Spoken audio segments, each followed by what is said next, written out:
Wow, what a chore. Hey, we finally got those wires up. And see, I put in a cut-in, a 2-gang cut-in box right there.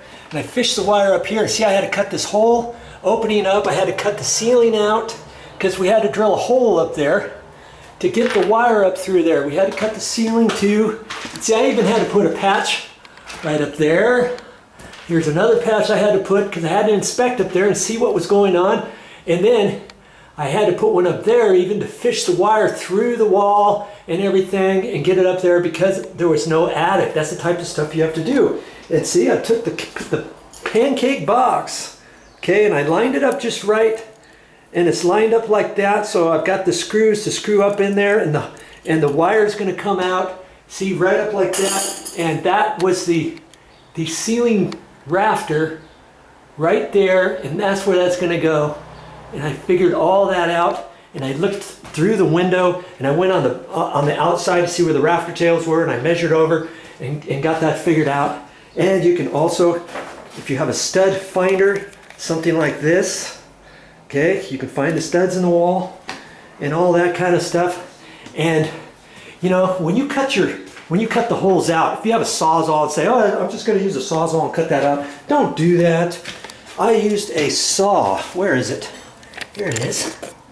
I used a sheetrock saw, this right here, and I cut all my holes. If you have a Sawzall, don't think you're going to cut up there and zip everything out. Because see these wires up here? These wires go through the wall, through the top plate, right there.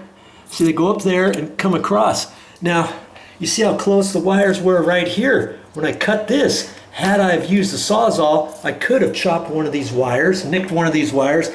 Cutting across here, I could have cut all those wires, boop, right there. Coming across here, I could have cut those wires to the light and whatever else was up there. So I do all that stuff by hand.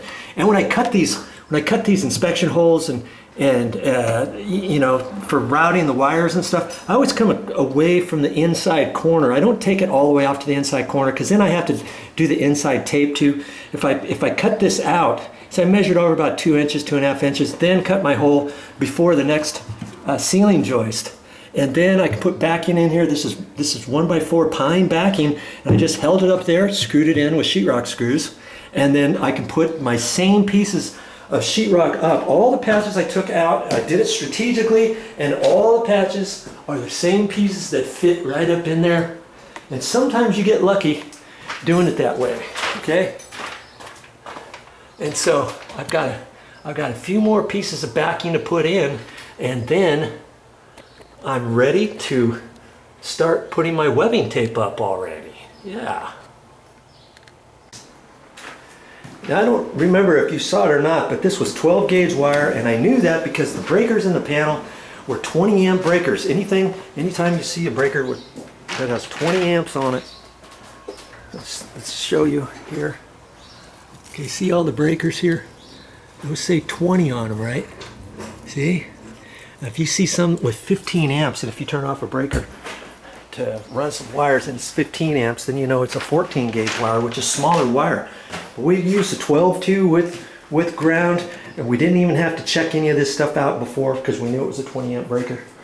And that's how we ran it. And we went to here because the power was coming into this box. Now there's one of these wires that has power, and then one of the existing wires went up to feed this light fixture, and another one went up to feed something else somewhere else. They actually had 3 wires in here from before, 3 sets of wires, and I installed another set of wires. So now I've got 4 wires going in there, but that's okay. It was a 2-gang box, and I got plenty of room now to run everything up.